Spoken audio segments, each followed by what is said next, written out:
Good day, everyone. Today, we will be having a brief discussion regarding a new set of skill, and that is organizational skill.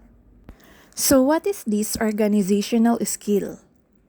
It is the ability that lets you stay focused on different tasks and use your time, energy, strength, mental capacity, and physical space effectively and efficiently to achieve a desired outcome. It's an innate way of thinking, but also a skill that can be learned and honed over time. Now, whether or not keeping organized is one of your strengths, it's a habit everyone should get into. Why? Strong organizational skills can mean success for you and for your company.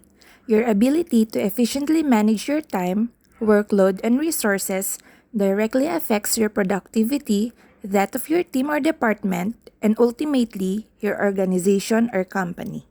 Putting in the effort of getting organized, not just at work but in multiple areas of your life, can help reduce stress levels.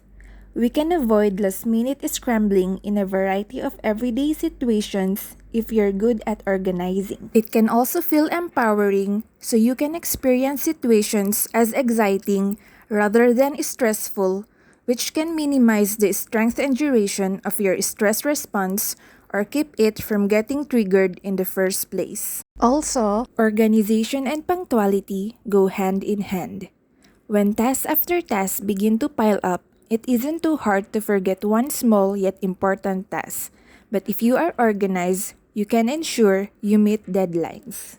Lastly, it leads to better thinking. Decision making and problem solving rely on a clear head plus ready access to the right information and tools.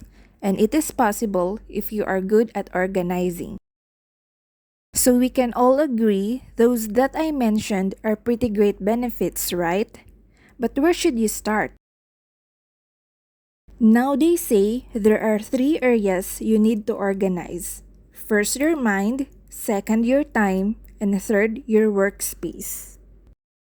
The first thing you need to do when it comes to being organized in life or at work is to look inward. That means you start with yourself, making sure you organize your mind. Your brain is a tremendous organ. It is able to collect and organize the information that even the world's most advanced supercomputer cannot. Needless to say, there's a lot that goes on in our minds. I have read that the average person has 70,000 thoughts each day, and if you don't have to organize them, they have the potential to wreak havoc on your productivity. With organized mind, on the other hand, you fall into a state of flow. So what is this flow? Flow is a blissful state of balance where you are fully immersed in a task, completely free from distracting thoughts. Now here are some simple ways to help organize your mind. First, it is always a must that we get adequate sleep. Scientists learn that sleep is a vital part of brain function. When we don't get enough sleep, problems occur with concentration, coordination, memory, and mood levels. Next, don't multitask. The human brain is physiologically incapable of multitasking. The only multitasking that brain is capable of doing effectively is talking and breathing. Maybe you'll say, but I multitask all the time. Sorry to burst your bubble, but what you're actually doing is switching your brain's focus from one task on the other. And this practice is unhealthy for 2 reasons. First, it drains your brain's energy. Second, it's less effective, requiring more time for the brain to refocus its attention onto a new task. Another way to keep your mind organized is to keep a written list. Your brain, while a computing marvel, still has limited resources.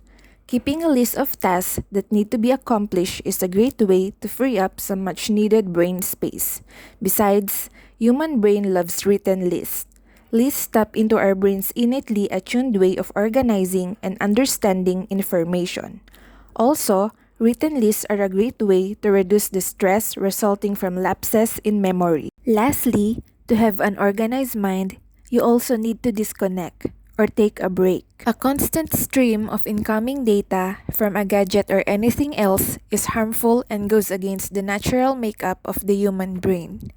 Information overload on a constant basis is not healthy, as brain must have time to reflect, refresh, and re-energize.